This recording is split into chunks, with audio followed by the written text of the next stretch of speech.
Hi guys, in this video we are going to discuss a complete guidance that how you are going to attempt your CAT 2025 for quant section. How many questions you have to attempt, how many time you have to allot per questions, how to identify which questions you have to select.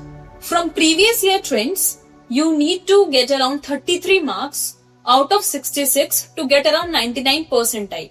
So how many questions you have to attempt? So there are two types of aspirant. Aspirant 1, if your syllabus is not fully covered, so then your attempt rate should needed to be around 70% and your accuracy needed to be around 80%. So you will attempt around 15 questions and get about 12 questions correct.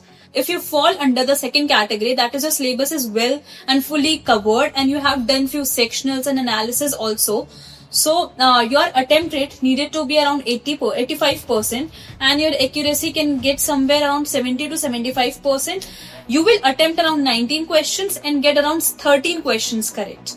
So whether you attempt around 15 question or 19 question, the next question is how do you select which ones to solve? So we are going to discuss round technique. In this technique, we are going to divide this whole strategy in two phases, round 1 and round 2. In round 1, you will give around 10 minutes of yours. In round 2, you will give around 30 minutes. So for round 1, what you will do is, you have to quickly scan all the 22 questions. You need to spend around 20 seconds per questions and you can check for three things. First, short.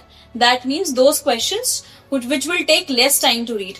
Second, familiar. So you have to select a question from the topic which you feel you are comfortable with. That can be solved using a simple formula. So you will easily find 5 to 6 such questions and these questions are called low hanging fruits. So time breakdown. Scan around 22 questions. It will take 7 minutes. Solve around 6 short and very easy questions.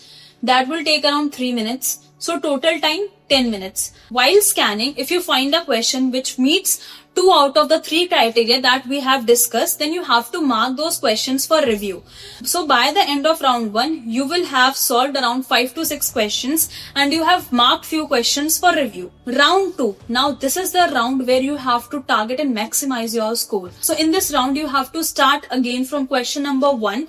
Right, and you have to solve those questions which you have marked for review. So if you have already attempted 6 questions in round 1, so you will have around 16 questions left in the next 30 minutes. That is around 2 minutes per questions. So use this 30 seconds to read and understand a question, 30 seconds to solve those questions, 1 minute to complete the solution.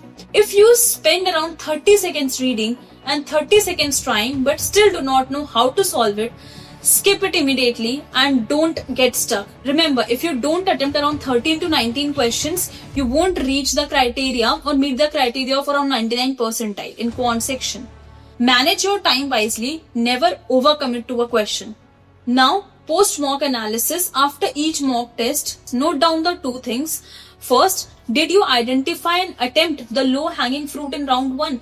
Did you spend more than 2 minutes on any questions? If yes, then you fell for the ego trap. Keep practicing this approach and over time you will become faster and you would be able to identify the low hanging fruit questions and you would be able to manage your strategy smarter and you would avoid yourself to fall in this ego trap. So final tip. Mastering CAT quant section is not just about knowing formulas. It's also about knowing which questions to solve and which questions to leave. Practice this strategy in your mock and you will see a great improvement in your quant score. All the best for CAT 2025.